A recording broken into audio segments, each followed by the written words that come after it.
दुनिया के जो जितने भी तरक्की याफ्ता ममालिक हैं उनकी जीडीपी का तकरीबन 20% रियल स्टेट से जुड़ा हुआ है और हमारा सिर्फ 3% है, लेकिन इसके बावजूद हम बहुत पीछे हैं इसके बावजूद। तो यानी अभी स्कोप बहुत है, इसमें बहुत काम होने वाला है इसमें। अच्छा नहीं, इसको आप थोड़ा सा और डिफरेंट एंगल से बताता हूं। आपने जैसे कहा ना दुनिया में जीडीपी का 20% है, 3% तो डॉक्यूमेंटेड है जी जी पाकिस्तान में, जो अनडॉक्यूमेंट है वो शायद 20% से भी बहुत ज्यादा है। ओके। और वो नालायकी है गवर्नमेंट की सही कि जो अनडॉक्यूमेंटेड है आज तक 76 सालों में ये एक ऐसा मैकेनिज्म नहीं बना सके कि वो चीजों को डॉक्यूमेंट कर लें। ओके। आज भी इतना ग्रे एरिया पड़ा हुआ है। आज भी पाकिस्तान में आपके पास 500 कनाल जमीन है और आप 5000 प्लॉट फाइल मार्केट में बेच के आराम से पैसे लेके मुल्क से बाहर चले जाते, कुछ नहीं होता। देखिए 25 करोड़ की आबादी में से अगर आपके 40 लाख फाइलर्स हैं और आप पाबंद कर देते हैं कि प्रॉपर्टी जो खरीदो फरोख्त ही ये 40 लाख कर सकते हैं जो फाइलर्स है, तो उसके बाद ट्रांजैक्शन की वो जाहिर है वो तो रुकनी है ना, तादाद कम होनी है। प्रॉब्लम पता है क्या है हमारे यहाँ? मैं नॉन फाइलर, हाँ मैं पाकिस्तान में प्रॉपर्टी नहीं परचेज कर सकता। ठीक है। मैं लंदन में खरीद लूंगा, मैं दुबई में खरीद लूंगा, पूरी दुनिया में प्रॉपर्टी खरीद सकता हूं। ठीक है। बेसिकली प्रॉब्लम ये है कि जो हमारा अदारा है एफबीआर जी, क्योंकि as such real estate housing और कंस्ट्रक्शन को रेगुलेटर तो इसके ऊपर कोई भी नहीं है, ठीक है, तो वो एफबीआर ही हमारा माई बाप बना हुआ है जी, ठीक है।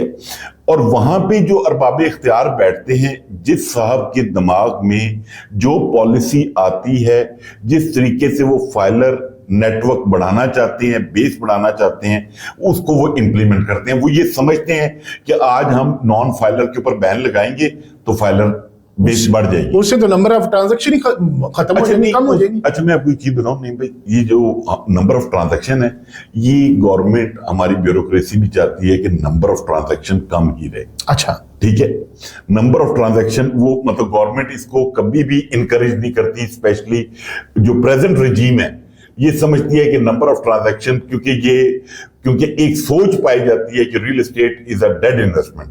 अच्छा ठीक है, और इससे कोई अपॉर्चुनिटी को रोजगार नहीं मिलता है। हालांकि इसके साथ तकरीबन 70 के करीब इंडस्ट्रीज जुड़ी हुई। अच्छा ये जैसे टॉपिक गलत साइड पे चला जाएगा, लेकिन हमारे यहाँ आपको पता है ना सिक्का बने हुए हैं डिफरेंट, जी, जी, तो हर एक ने अपना अपना चूरन बेचना होता है। ठीक है। तो हमारे यहाँ भी डिवीजन बहुत है। ठीक है। तो हमारे यहाँ भी एक ऐसे सेक्टर हैं जो कंस्ट्रक्शन को प्रमोट करते हैं। वो कहते हैं कि जी ये तो जमीन वाले जो प्लॉट का काम करते हैं इन्होंने बेड़ा गर्क कर दिया मुल्क का, ये हम हैं जिसकी वजह से इंडस्ट्री चलती है। और शायद उनकी पावर कॉरिडोर्स में एक्सेस ज्यादा अच्छी है, जो चीज उन्होंने सेल कर ली। ठीक है। इसके इन ल्यू में मैंने सबसे पहले पाकिस्तान में ये कहना शुरू किया कंस्ट्रक्शन वालों को कि भाई तुमने कंस्ट्रक्शन हवा में करनी है, जब तक आप जमीन पे नहीं करेंगे। ठीक है, और यही गलती जब प्राइम मिनिस्टर इमरान खान थे, उन्होंने जब कंस्ट्रक्शन पैकेज लाए थे, I was the first one जिसने इसको अपोज किया कि जब तक आप जमीन को मराद नहीं देंगे आपका कंस्ट्रक्शन पैकेज नहीं चलेगा।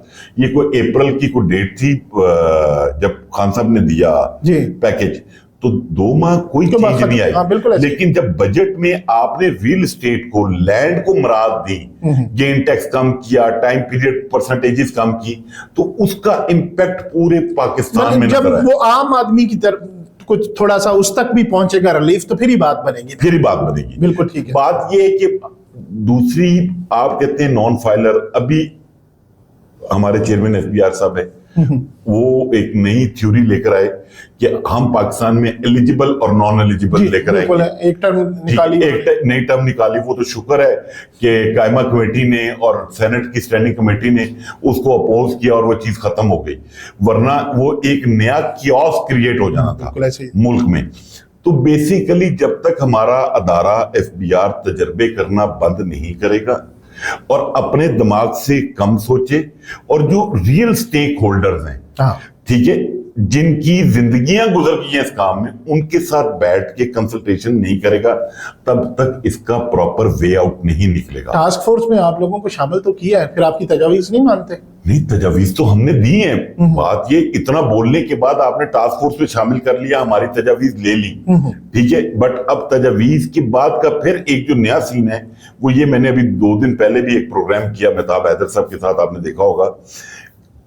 اینڈ میں تجاویز ہم سے لینے کے بعد فائنانس منسٹر نے کہا کہ جو سٹیک ہولڈرز ہیں اس میٹنگ میں جو بیٹھے ہوئے ہیں چیئرمین ایف بی آر کو، کہ آپ نے آئی ایم ایف کی ورچوئل میٹنگ میں ان کو ساتھ بٹھانا ہے، یہ بہتر طور پہ کنوینس کر سکیں گے۔ یہ فائنانس منسٹر اورنگزیب صاحب نے کہا 3 منسٹروں کی موجودگی میں، راشد لنگڑیال صاحب کو کہا، راشد لنگڑیال صاحب اور ریاض پیرزادہ صاحب جو ہاؤسنگ منسٹر تھے، اور باقی بھی ڈگنیٹریز وہاں بیٹھے تھے۔ وہاں پہ میجر جنرل دلاور ہیں DG GHQ سے آئے ہوئے تھے، چیئرمین نیا پاکستان جو ہیں ہاؤسنگ اتھارٹی وہ بھی بیٹھے ہوئے تھے۔